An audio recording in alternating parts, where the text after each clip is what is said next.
آج کل social media پہ، ٹی وی چینل پہ اور تحریرات میں اس مسئلے کو زیر بحث لایا جا رہا ہے کہ ہم جو ہیں اسلام کا صدارتی نظام لائیں گے۔ اس میں کیا ہوا کہ عوام کے تین فریق ہو گئے۔ ایک فریق نے کہا جو نظام انتخاب صدارتی نظام ہے وہی اسلام کا نظام انتخاب ہے۔ دوسرے فریق نے کہا کہ اسلام نے کوئی بھی نظام حکومت نہیں دیا۔ حالانکہ یہ دونوں فریق غلط ہیں۔ ایک وہ فریق جو کہتا ہے کہ اسلام کا نظام انتخاب صدارتی نظام ہے، وہ بھی غلط ہے۔ یہ بات وہ شریعت سے عدم معرفت کی وجہ سے کر رہے ہیں، کیونکہ اسلام نے کسی بھی سیاسی نظام کو خاص نام کی وجہ سے اسلامی نہیں کہا کہ اگر وہ صدارتی ہے تو اسلامی ہے، پارلیمانی ہے تو غیر اسلامی ہے۔ نہیں، اسلام کسی بھی سیاسی نظام کو اس وقت اسلامی کہتا ہے جب وہ نظام موافقت شریعت ہو۔ دوسرا فریق جس نے کہا کہ اسلام نے کوئی بھی نظام حکومت نہیں دیا، یہ بھی شریعت پہ افتراء ہے اور اسلام کی طرف جھوٹ منسوب کیا جا رہا ہے۔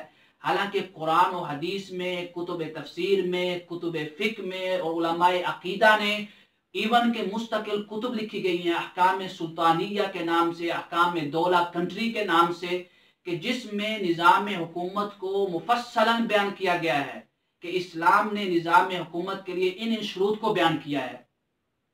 تیسرا فریق وہ ہے جو کہتا ہے کہ نہ تو صدارتی نظام کو ہم اسلامی نظام کہتے ہیں اور نہ ہی پارلیمانی نظام کو ہم اسلامی نظام کہتے ہیں۔ ہر وہ نظام جس میں انتخاب کے ذریعے ایسے لوگوں کو لایا جائے جن کی شروط اسلام نے بیان کی ہیں کہ ایسا حاکم وقت ہو سکتا ہے، پھر حاکم وقت کے اندر جو لوگ کام کرتے ہیں جن کو موجودہ زبان میں پارلیمنٹ کہتے ہیں، ان کی شروط کیا ہے کہ وہ ایماندار ہوں، خائن نہ ہوں، منصف ہوں، ظالم نہ ہوں، عوام کو ان کے حقوق دیں، عوام کی بھلائی کے لیے کام کریں، ان کی مصلحت کے لیے کام کریں، اور ہر وہ شخص کہ جو مسلمان ہو وہ حاکم وقت بن سکتا ہے، کفار نہ ہوں۔ اقلیتوں کے حقوق کی الگ وضاحت کی ہے۔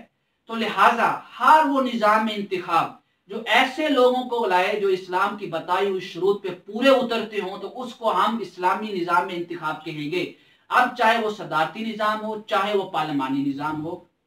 یہ ہے کہ صدارتی نظام کسی حد تک خلافت کا نظام ہے اس کے قریب ہے۔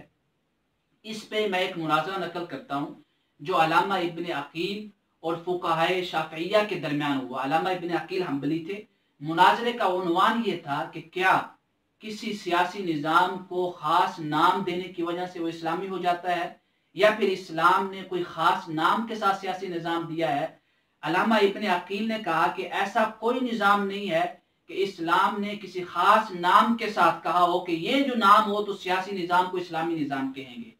تو مناظرے کے اینڈ انہوں نے جو کیا وہ اس پہ ہوا جس کو علامہ ابن قیم نے اعلام الموقعین میں بیان کیا، وہ یہ کہ ہر وہ نظام جو شریعت کے موافق ہے وہ اسلامی نظام کہلائے گا، اور جو شریعت کے خلاف ہے اس کو اسلامی نظام نہیں کہیں گے، اور اسلام نے کسی خاص نام کو بھی اسلامی نظام میں سیاست نہیں کہا۔ اب جو لوگ بحث کر رہے ہیں صدارتی نظام پہ کہ یہ اسلامی ہے، پارلیمانی غیر اسلامی ہے، یہ بے فائدہ بحث ہے۔ اس کا مقصود صرف یہ ہے کہ عوام کی توجہ اصل مسائل سے ہٹائی جائے۔ حالانکہ کوئی بھی نظام صدارتی یا پارلیمانی ہونے سے اسلامی نہیں ہوتا۔ اسلامی نظام اس وقت ہوگا جب اسلام کے شعار کی حفاظت کی جائے، ان کو نافذ کیا جائے، شرعی نظام کو نافذ کیا جائے۔